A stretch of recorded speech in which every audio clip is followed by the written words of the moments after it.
प्यारे बच्चों, नमस्कार। मैं Brijesh Kumar, special teacher, government model Sanskriti senior secondary school Ateli, block Ateli, district Mahendragarh. घर से पढ़ो कार्यक्रम के अंतर्गत आज फिर से एक वीडियो आपके लिए लेकर आया हूँ, जो हमारी सामाजिक विज्ञान की कक्षा 7 की पाठ्य पुस्तक है, हमारे अतीत। उसका लेसन है नगर व्यापारी और शिल्पी जन। ठीक है बच्चों, मैंने इससे पहली वीडियो में आपको बताया था कि हमारे प्राचीन काल में नगर कैसे होते थे। व्यापारिक नगर होते थे, कुछ मंदिर नगर होते थे, कुछ प्रशासन के केंद्र थे। प्रशासनिक केंद्र के रूप में उनका विकास हुआ।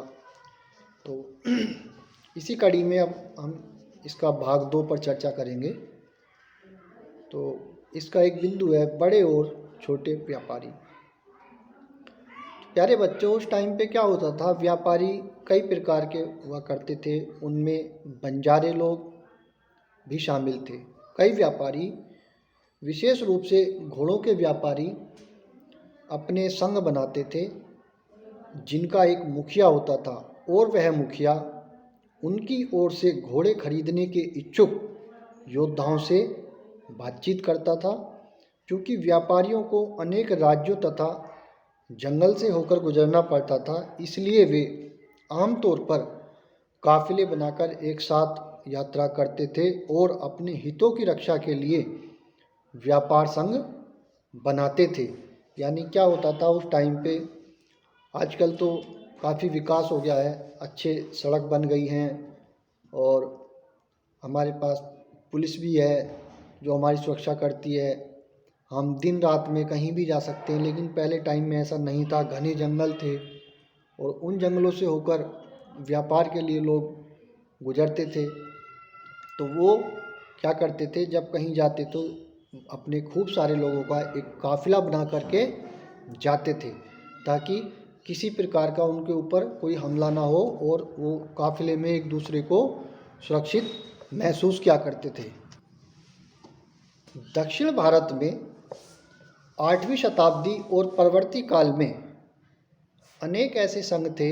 उनमें सबसे प्रसिद्ध मणिग्रामम और नानादेशी थे। ये व्यापार संघ प्रायद्वीप के भीतर और दक्षिण पूर्व एशिया तथा चीन के साथ भी दूर दूर तक व्यापार करते थे। इनके अलावा चेट्टियार और मारवाड़ी ओसवाल जैसे समुदाय भी थे, जो आगे चलकर देश के प्रधान व्यापारी समूह बन गए। गुजराती व्यापारियों में हिंदू बनिया और मुस्लिम बोहरा दोनों समुदाय शामिल थे। वे दूर दूर तक लाल सागर के बंदरगाहों व फारस की खाड़ी, पूर्वी अफ्रीका, दक्षिण पूर्व एशिया तथा चीन से व्यापार करते थे। वे इन पत्तनों में कपड़े और मसाले बेचते थे और बदले में अफ्रीका से सोना और हाथी दांत एवं दक्षिण पूर्व एशिया और चीन के मसाले, टिन, मिट्टी के नीले बर्तन और चांदी लाते थे। पश्चिमी तट के नगरों में अरबी, फारसी, चीनी, यहूदी और सीरियाई ईसाई बस गए थे। लाल सागर के बंदरगाहों में बेचे जाने वाले भारतीय मसाले और कपड़े इतालवी व्यापारियों द्वारा खरीदे जाते थे और वहाँ से वे उन्हें आगे यूरोपीय बाज़ारों में पहुँचाते थे। उनसे व्यापार में बहुत लाभ होता था। उष्णकटिबंधीय जलवायु में उगाए जाने वाले मसाले जैसे काली मिर्च, दालचीनी, जायफल, सौंठ, इस प्रकार के जो यूरोपीय व्यंजनों के महत्वपूर्ण अंग बन गए थे और भारतीय सूती कपड़ा बहुत लुभावना होता था। ये चीज़ें ही यूरोपीय व्यापारियों को भारत तक खींच लाई। अब हम बात करते हैं नगरों में शिल्प। बीदर के शिल्पकार तांबे और चांदी में जड़ाई के काम के लिए इतने अधिक प्रसिद्ध थे कि इस शिल्प का नाम ही बीदरी पड़ गया। पांचाल अर्थात विश्वकर्मा समुदाय, जिसमें सुनार, कसेरे, लोहार, राजमिस्त्री और बढ़ई शामिल थे, मंदिरों के निर्माण के लिए आवश्यक थे। इसके अलावा वे राजमहलों, बड़े बड़े भवनों, तालाबों और जलाशयों के निर्माण में भी अपना महत्वपूर्ण भूमिका अदा करते थे। इसी प्रकार सालियार या कैकोलार जैसे बुनकर भी समृद्धशाली समुदाय बन गए थे और वो मंदिरों को भारी दान दक्षिणा दिया करते थे। वस्त्र निर्माण से संबंधित कुछ अन्य कार्य जैसे कपास को साफ करना, काटना, रंगना भी स्वतंत्र व्यवसाय बन गए थे, जिनके लिए विशेषज्ञता की आवश्यकता होती थी। हम्पी, मसूलीपट्टनम और सूरत, नज़दीक से एक नज़र, यानी इन शहरों के बारे में हम अब जानेंगे इस बिंदु में। हम्पी की वास्तुकला का सौंदर्य। हम्पी नगर कृष्णा और तुंगभद्रा नदियों की घाटी में स्थित है। यह नगर 1336 में स्थापित विजयनगर साम्राज्य का केंद्र स्थल था। हम्पी के शानदार खंडरों से पता चलता है कि उस शहर की किलेबंदी उच्च कोटि की थी। किले की दीवारों के निर्माण में कहीं भी गारे, चूने जैसे किसी भी जोड़ने वाले मसाले का प्रयोग नहीं किया गया था और शिलाखंडों को आपस में फंसाकर गूंथा गया था। हम्पी की वास्तुकला विशिष्ट प्रकार की थी। वहाँ के शाही भवनों में भव्य मेहराब और गुंबद थे।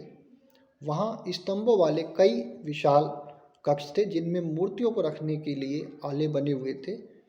वहाँ सुनियोजित बाग बगीचे भी थे जिनमें कमल और टोडों की आकृति वाले मूर्तिकला के नमूने थे। 15वीं-16वीं शताब्दियों के अपने समृद्धि काल में हम्पी कई वाणिज्यिक और सांस्कृतिक गतिविधियों से गुंजायमान रहता था। उन दिनों हम्पी के बाज़ारों में मूरों मतलब मुस्लिम सौदागरों के लिए सामूहिक रूप से प्रयुक्त नाम। मुस्लिम जो सौदागर थे उनको मूरों कह दिया करते थे।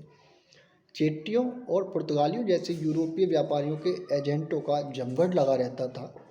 मंदिर सांस्कृतिक गतिविधियों के केंद्र होते थे और देवदासियाँ मंदिर के अनेक स्तंभ वाले कक्षों में देव प्रतिमा राजाओं तथा प्रजाजनों के समक्ष नृत्य किया करती थी। महानवमी पर्व, जो आज दक्षिण में नवरात्रि पर्व कहलाता है, उन दिनों हम्पी में एक अत्यंत महत्वपूर्ण पर्व माना जाता था। पुरातत्वविदों ने उस महानवमी मंच को खोज निकाला है जहां अपने अतिथियों का स्वागत सत्कार करता था और अधीनस्थ व्यक्तियों से नजराने उपहार लिया करता था। वहीं विराजमान होकर राजा नृत्य एवं संगीत तथा मल्लयुद्ध के कार्यक्रम भी देखा करता था। 1565 में दक्कनी सुल्तानों गोलकोंडा, बीजापुर, अहमदनगर, बरार और बीदर के शासकों के हाथों विजयनगर की पराजय के बाद हम्पी का विनाश हो गया था। ठीक है।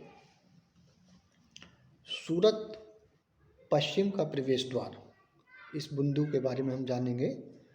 सूरत मुगल काल में कैम्बे यानी आज के खंबात और कुछ समय बाद के अहमदाबाद के साथ साथ गुजरात में पश्चिमी व्यापार का वाणिज्य केंद्र बन गया। सूरत और मुझ की खाड़ी से होकर पश्चिम एशिया के साथ व्यापार करने के लिए मुख्य द्वार था। सूरत को मक्का का प्रस्थान द्वार भी कहा जाता था क्योंकि बहुत से हज यात्री जहाज यहीं से रवाना होते थे। सूरत एक सर्वदेशीय नगर था जहां सभी जातियों और धर्मों के लोग रहते थे। अंग्रेज इतिहासकार ओविंगटन ने 1689 में सूरत बंदरगाह का वर्णन करते हुए लिखा है कि किसी भी एक वक्त पर भिन्न भिन्न देशों के औसतन 100 जहाज इस बंदरगाह पर लंगर डाले खड़े देखे जा सकते थे। ठीक है। किंतु 17वीं शताब्दियों के अंतिम वर्षों में सूरत का भी अधपतन प्रारंभ हो गया। इसके कई कारण थे। मुगल साम्राज्य के पतन के कारण बाजारों तथा उत्पादकता की हानि, पुर्तगालियों द्वारा समुद्री मार्गों पर नियंत्रण और बम्बई, जो वर्तमान मुंबई है, से प्रतिस्पर्धा, जहां 1668 में अंग्रेजी ईस्ट इंडिया कंपनी ने अपना मुख्यालय स्थापित कर लिया था। आज सूरत एक महत्वपूर्ण वाणिज्यिक केंद्र है। जोखिम भरा दौर मसूलीपट्टनम के लिए चुनौती, यानी कि मसूलीपट्टनम या मछलीपट्टनम नगर कृष्णा नदी के डेल्टा पर स्थित है। 17वीं शताब्दी में यह भिन्न भिन्न प्रकार की गतिविधियों का नगर था। हॉलैंड और इंग्लैंड दोनों देशों की ईस्ट इंडिया कंपनियों ने मसूलीपट्टनम पर नियंत्रण प्राप्त करने का प्रयत्न किया, क्योंकि तब तक वह आंध्र तट का सबसे महत्वपूर्ण पत्तन बन गया था। मसूलीपट्टनम का किला हॉलैंड वासियों ने बनाया था। गोलकुंडा के कुतुब शाही शासकों ने कपड़ों, मसालों और अन्य चीज़ों की बिक्री पर शाही एकाधिकार लागू किया, जिससे कि वहाँ का व्यापार पूरी तरह ईस्ट इंडिया कंपनी के हाथों में ना चला जाए। विभिन्न व्यापारी समूहों, गोलकुंडा के कुलीन वर्गों, फारसी सौदागरों, तेलुगु कोमटी चेट्टियार और यूरोपीय व्यापारियों ने नगर को घनी आबादी वाला और समृद्धशाली बना दिया। जब मुगलों ने गोलकुंडा तक अपनी शक्ति बढ़ा ली, तो उनके प्रतिनिधि सूबेदार मीर जुमला, जो कि स्वयं एक सौदागर था, हॉलैंड वासियों और अंग्रेज़ों को आपस में बढ़ाना शुरू कर दिया। 1686-87 में मुग़ल बादशाह औरंगजेब ने गोलकुंडा को मुग़ल साम्राज्य में मिला लिया। नए नगर और व्यापारी 16वीं और 17वीं शताब्दियों में यूरोप के देश व्यापारिक उद्देश्यों से मसालों और कपड़ों की तलाश में लगे हुए थे, जो यूरोप और पश्चिमी एशिया दोनों जगह लोकप्रिय हो गए थे। अंग्रेज़ों, हॉलैंड वासियों और फ्रांसीसियों ने पूर्व में अपनी वाणिज्यिक गतिविधियों का विस्तार करने के लिए अपनी अपनी ईस्ट इंडिया कंपनी बनाई। प्रारंभ में तो मुल्ला अब्दुल गफूर और वीरजी वोरा जैसे कुछ बड़े भारतीय व्यापारियों ने, जिनके पास बड़ी संख्या में जहाज़ थे, उनका मुकाबला किया, किंतु यूरोपीय कंपनियों ने समुद्री व्यापार पर अपना नियंत्रण स्थापित करने के लिए अपनी नौशक्ति का प्रयोग किया और भारतीय व्यापारियों को अपने एजेंट के रूप में कार्य करने के लिए मजबूर कर दिया। अंततः अंग्रेज उपमहाद्वीप में सर्वाधिक सफल और वाणिज्यिक एवं राजनीतिक शक्ति के रूप में उभरकर स्थापित हो गए। वस्त्रों जैसी वस्तुओं की मांग में तेजी आ जाने से अधिकाधिक लोगों ने कताई, बुनाई, धुलाई, रंगाई आदि का धंधा अपना लिया। इससे इन शिल्पों का बहुत विस्तार हुआ। भारतीय वस्त्रों के रूप, रंग और डिजाइन अधिकाधिक परिष्कृत होते गए, किंतु इस काल में शिल्पकारों की स्वतंत्रता घटने लगी। शिल्पी जन पेशगी की प्रणाली पर काम करने लगे, जिसका अर्थ यह था कि उन्होंने जिन यूरोपीय एजेंटों से पहले ही पेशगी ले ली थी, उन्हीं के लिए उन्हें कपड़ा बुनना होता था। अब बुनकरों को अपना कपड़ा या बुनाई के नमूने बेचने की स्वतंत्रता नहीं थी। उन्हें तो कंपनी के एजेंटों द्वारा निर्धारित डिजाइन के कपड़े उन्हीं की मांग के अनुसार बनाने पड़ते थे। यानी जो उस टाइम के बुनकर थे, वो पूरी तरह से जो कंपनी के एजेंट थे उनके शिकंजे में आ चुके थे। वो अपनी मर्जी से कोई कपड़ा या कोई भी बुनाई का जो नमूना था, उसको उन्हें बेचने की स्वतंत्रता समाप्त कर दी गई थी। और एक प्रकार से वो जो कंपनी के एजेंट थे, उनके मांग या यूँ कहें उनके मांग के अधीन ही काम करने लगे थे। 18वीं शताब्दी में बम्बई, कलकत्ता और मद्रास नगरों का उदय हुआ, जो आज प्रमुख महानगर हैं। शिल्प और वाणिज्य में बड़े बड़े परिवर्तन आए जब बुनकर जैसे कारीगर तथा सौदागर यूरोपीय कंपनियों द्वारा इन नए नगरों में स्थापित ब्लैक टाउन्स में स्थानांतरित हो गए। ब्लैक यानी देसी व्यापारियों और शिल्पकारों को इन ब्लैक टाउन्स में सीमित कर दिया गया, जबकि गोरे शासकों ने मद्रास में फोर्ट सेंट जॉर्ज और कलकत्ता में फोर्ट सेंट विलियम की शानदार कोठरियों में अपने आवास बनाए। तो प्यारे बच्चों, आज की इस वीडियो में हमने जाना नए नगर और व्यापारी, ठीक है। इसके अलावा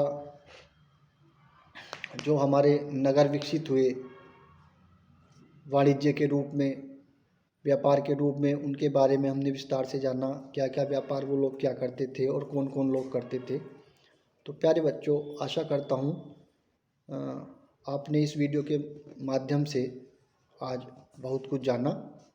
तो इसको आप घर पे इस वीडियो को देखें और तैयारी करें, घर पर रहें, सुरक्षित रहें।